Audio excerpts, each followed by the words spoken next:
Hello, my name is Adler, and I'm the founder of Adlerian Therapy. Well, today we are going to have a little lesson on how Adlerian Therapy works. Now, before that, I want you to remember 4 things. The first, establishing, then investigating, interpreting, and reorientation. Now, to better help us understand how Adlerian counseling works, we are going to analyze a case study. Now, this is Kimberly. She comes from a broken family. Her father cheated on her mother, and since then they have divorced. She is also constantly being bullied by her brother as she grows up. And right now, she's having issues with her boyfriend. He's avoiding her and not answering her calls, and she feels very distraught over this and feels that it is her problem. So right now, we shall have a look at how she and her counselor work together to resolve the issue. Hi Kimberly, how are you today?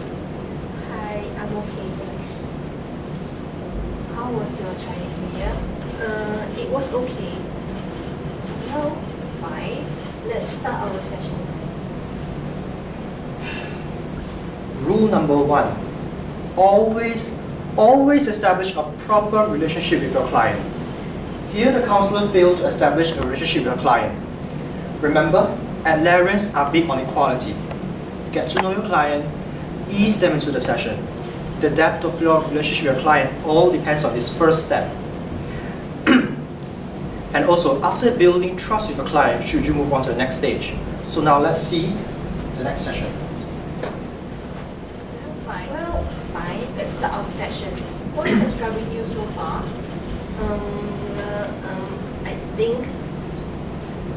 I suppose it's this thing with my boyfriend. Couple trouble. Okay. I see this all the time. I'm sure that you have been fighting a lot with your boyfriend, right? Yes. Trust me, you were able to solve this in no time. Okay. Okay, so tell me, what's really happened between both of you? Thanks. Another mistake. Never ever underestimate the client's situation. This could lead you to be overconfident and overlook certain details of the client's problem. So now let's fast forward a little. We assume that the counselor has gotten all the information she needs from her client and understood her situation. So now we move on to the next stage, the interpretation. For this stage, we will use what we call the lifestyle assessment inventory. Now this inventory will help us to gather information about the client, about her family background and dynamics, about her birth order and her dreams. Now the counselor will then use this information and interpret the client's point of view to uncover the source of conflict.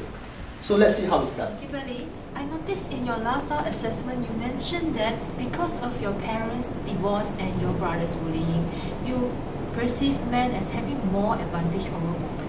Could you mind to explain more about this? It's just that my parents' divorce really hit hard. I used to be so close to my dad, but after the divorce, I hardly saw him. It made things very confusing. Besides that, my brother started bullying me. Maybe it's his own way of acting out. But whatever it is, I always felt hopeless. Hopeless? Then do you think that it is a hopelessness that might be affecting your relationship today? Could be the hopelessness that made me feel insecure, and that insecurity that leads me to be over-controlling.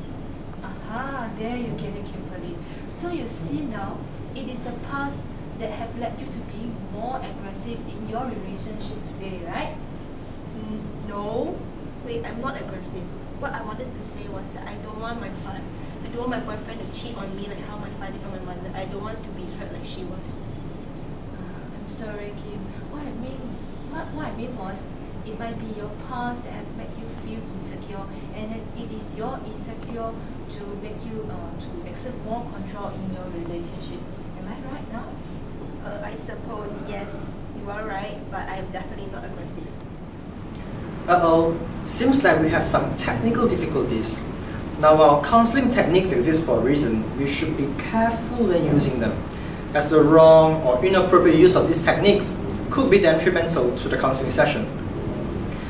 Now, through interpretation, the counselor has helped Kimberly to see that although her present way of living may bring her safety, security, but not true happiness.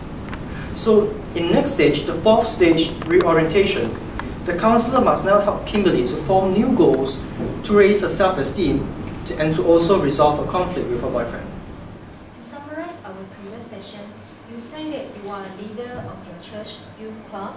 You are able to communicate well with your team members without judging them so much, and you also enjoy working with them, right? And this is only the case with your team members, but not with your boyfriend. Yes, that's right. But Kimberly, actually, to be able to listen to people without judging them is your strength. Do you think you can actually use this strength to improve your relationship with your boyfriend? I think I can try. How could you try? Well, maybe I could stop. Maybe I should start listening to him more without being so suspicious and so judgmental. Good. This is a good place to start. So how are we going to do that? Any ideas? Well,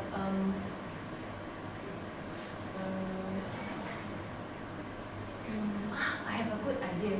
How about you stop calling him for so many times? Well, I could try.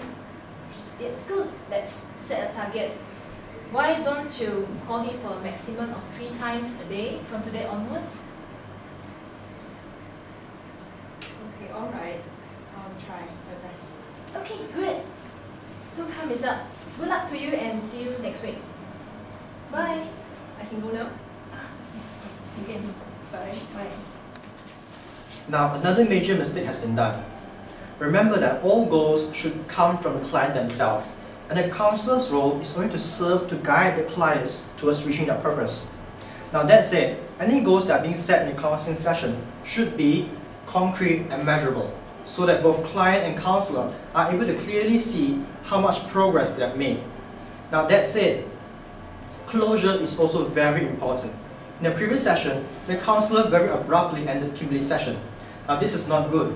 A good way to end a counseling session would be to summarize what has happened during the session, or generally how far or how much the process has come. Now closure is very, very important. Remember that. Now another very important thing, Adlerians are big on equality. This means to be fair to a client, respect them. Never let your personal opinions or bias affect the counseling. So that's it. The basic process of an Adlerian counseling. Now remember, the success to Adlerian counseling lies in the counselor's ability to reframe the client's private logic and resolve the conflict.